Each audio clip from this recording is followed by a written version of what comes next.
Bien-aimés dans le Seigneur, Shalom. Shalom, jusqu'à Bozali. Que la paix du Seigneur vous accompagne. Et que Kimia na Nzambe, et Fanda Kat na Bomo na Bino, Nzambe abate la Bino, que ceux qui sont malades, besoin guérison, ceux qui ont des problèmes, va trouver la solution. Et Nzambe a assisté Bino dans mon commandelo. Nzambe a pambola Bino. Nzambe abate la Bino. Na mi pepe nyonso ya mabe côté le maliboso na Bino. Car c'est lui notre bouclier protecteur. Azana Bino Elongo. Ye oyo abate li biso depuis janvier 2021. Lelo toujours kende na décembre 2021. Tolbi Nzambe a pambola biso. Mingi to bandaki na bango année.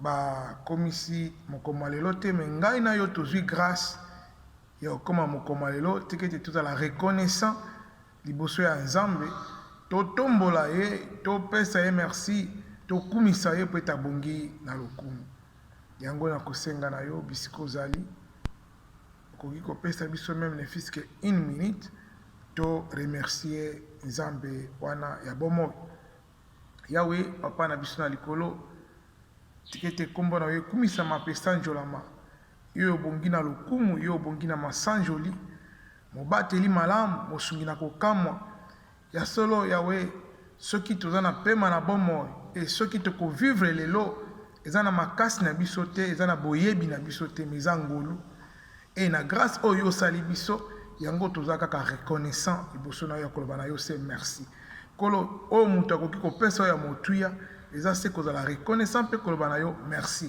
pamba te mingi tobandaki na bango année bakufi mingi corona ebomi bango mingi ba malaria ba maladie belé bakutani nango mingi même na moment ta kobondela baza na bopito baza na ba prison mais biso bateli biso tozali na kimia Nzambe tolobi merci merci tikete lokumu kembo ezonga na mboka na yo merci na exhortation oyo tolingi kopartage zala na biso disposer mitema na biso disposer mitema ya bao bakoyoka biso disposer mitema ya bao bakolanda biso afin que kombo na ekumisa makati na biso yango tolobi na yo se merci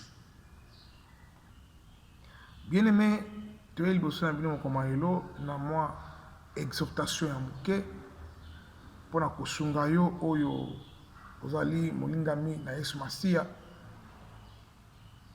mwa exhortation oyo permettre yo oyeba kobongama pe komilengele car bientôt Jésus revient. Eza slogan te Jésus revient bientôt. Eza slogan te Yesu Masiya azana nzela ki bakomi batela pe kosenjela po ete tokota na bokonzi na lola. C'est ça le plus important dans la vie chrétienne. Bien-aimés dans le Seigneur, ebele bayebi te différence entre les dons du Saint-Esprit et le fruit du Saint-Esprit. Lokola mingi bayebi différence wana te et baza ko mipesa mingi na ba don ya Saint-Esprit baza ko négliger le fruit du Saint-Esprit. Or tous les deux faut tambola ensemble. Il faut oser la don ya Saint-Esprit et puis il faut oser la peine ba fruit ya Saint-Esprit wana nde okomona bokonzi na likolo. Kozala na don ya Saint-Esprit eza malamu. Mais kozala na fruit ya Saint-Esprit ezali koleka malamu. Pourquoi? Différence nini ezali entre don ya Saint-Esprit na fruit ya Saint-Esprit. Bien aimé, don ya Saint-Esprit ezali ko permettre yo osalela Nzambe. Et fruit ya Saint-Esprit yango nde eza ko permettre yo okota na bokonzi na Nzambe. Bien aimé, landanga malamu peut comprendre malamu likambo nazanga na expliquer yo. Don ya Saint-Esprit ezali ko permettre yo ozala na service ya Nzambe. Mais ba fruit ya Saint-Esprit to ba mbuma ya molimo mosantu ezali ko permettre yo okota na bokonzi na Nzambe. Yango ezali important mutu oyo aza komibenga chrétien oyo azali disciple na Yesu Masiya ayeba kozala na don ya Saint-Esprit pe ayeba kozala na ba fruit ya Saint-Esprit. Mais ozomona ba Kristo ebele lelo bazali ko sepela na ba don ya Saint-Esprit mais bazali ko négliger ba fruit ya Saint-Esprit. Nakopesa exemple puisque nga moko pe nazali chantre. Exemple na biso bayembi. Okomona bayembi baza komi pesa mingi na talent o baza nango. C'est-à-dire aza komi pesa mingi na voix na ye, na yembaka malamu, na composaka malamu. Donc pour na ye aye na répétition, azwi ba cantique, abongisi ayembi, aleki liboso batu azoyemba, pour na ye c'est ça. Et batu babeti maboko, batu oyemba kitoko, oza na voix kitoko. Pour na ye c'est ça la vie chrétienne. Mokotana na kati ya moyembi wana kubanga nzambe ezate, bolingo ezate, kimia na bandeko baninga ezate, aza na comportement moko ozomituna eske oyo aza mwana nzambe, mais aza na talent, ayembaka malamu, ana belle voix, et puis voix moko ozokango vraiment puissante, soko atelemi olobiki non moto aza na charisme. Mais kibonzambe kati na ye ezate. C'est-à-dire azana don yango na nzambe apesi ya koyemba. Don yango na nzambe apesi ya koteya. Don nzambe apesi soki azokata makambo, to azopesa conseil. Obi non, moto aza na sagesse. Eza don. Don wana nzambe apesi yo ya prophétie, ya koyemba, ya guérison. Eza juste pour na service ya nzambe, pour te servir nzambe. Mais kosuka wana te, il faut maintenant ozala na ba fruit ya Saint-Esprit. Puisque ba fruit nde kosala ke yo mona nzambe. Kozala na don, ozoyemba, oui. Les païens ne chantent pas. Eza na ba païens soko ka zoyemba, yo moko lobi non. Mwana mbali azoyemba. Et puis oyoki mélodie, oyoki ba parole no mwana mbala zoyemba. Ala lokola yote. Yo pozoyemba. Mitambo ya kotala na comportement na ba caractère boza ndenge moko. Boza ndenge moko. Parfois même okomona païen wana ta musuzu aza na moi douceur, pudeur que yo mtozoyemba banzembo nzambe. Yango tolingi to exhorter na koyebisa bien-aimé yo oza kolanda biso. Kozala na don ya Saint-Esprit eza malamu. Kozala pe na fruit ya Saint-Esprit eleki malamu. Tokotanga na Bible na 1 Corinthiens 13. Tokobanda na 1 tina 3.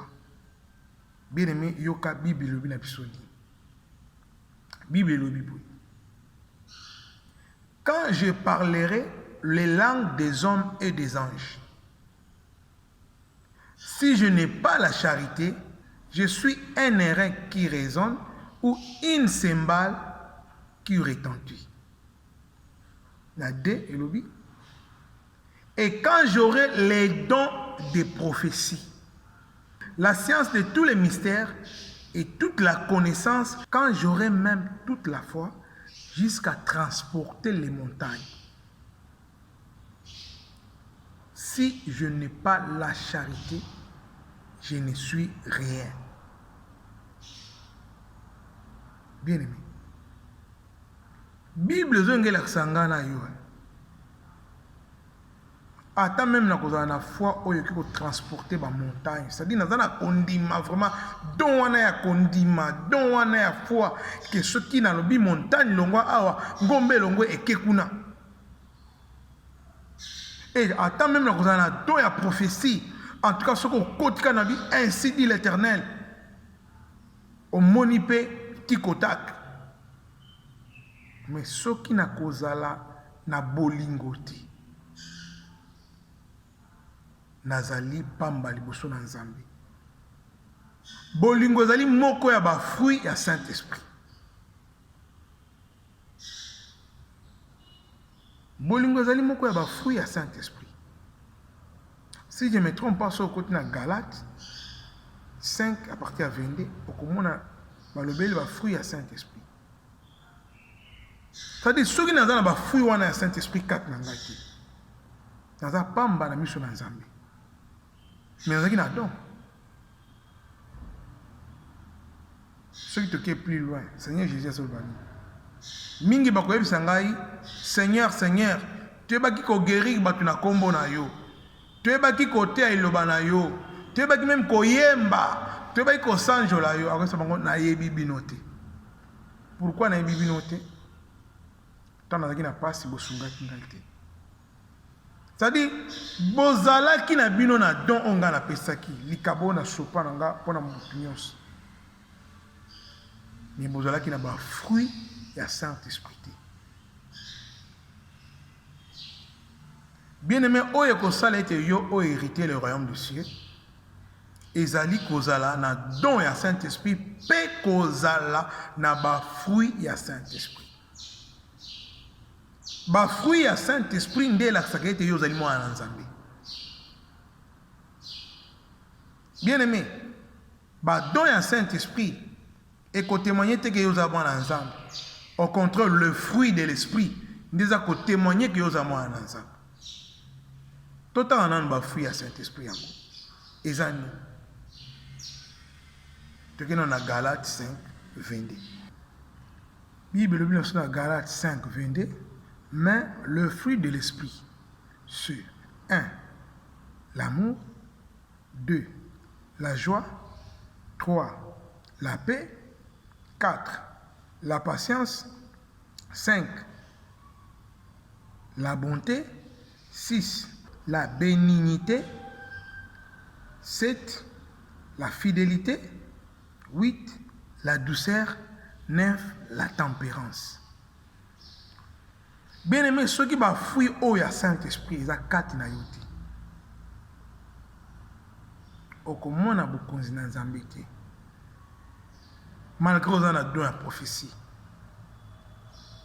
Malgré aux a don ceux qui a parole de connaissance. Malgré aux a don ya koyemba. Malgré aux a don ya parole. Malgré aux ali évangélistes internationaux, ceux qui bishop. Mais ceux qui ont fruit de l'esprit de quatre naïoté, comment on a beaucoup d'ensemble. Bien aimé, souci n'a plus les alliés.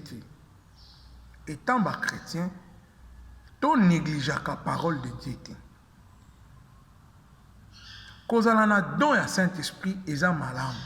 Ils ont makabo, oh, nzamba pesibiso pour na cause à la service naïe.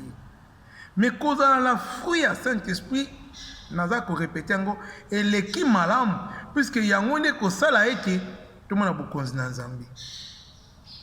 Je t'en supplie bien-aimé, na don wana Saint-Esprit a pesa na yo senga na epe eba ko tshaba fruit de l'esprit 4 na yo puisque yango nde ko permettre yo omona bokonzi na Nzambe. Tiketi Nzambe ya pambola bino baobola ndibiso. Bo baza pe na mituna na ba numéro oyo tokomi na se wana boki kobenga biso bo pe ba moni ke bakoki ko soutenir biso d'une manière d'une autre kaka na ba numéro wana bobengi biso et Nzambe akopambola bino koleka bisika bozali na mabota na bino Nzambe apambola bino et losambo na ngai ezali ete tokokufa te na fin de l'année oyo toko kufisa te toko lela te biso nyonso ba ototie lika na Nzambe tigete toko taper 2022 elongo Nzambe wana za na biso pour tout ça il a lisusu tolobi à la prochaine.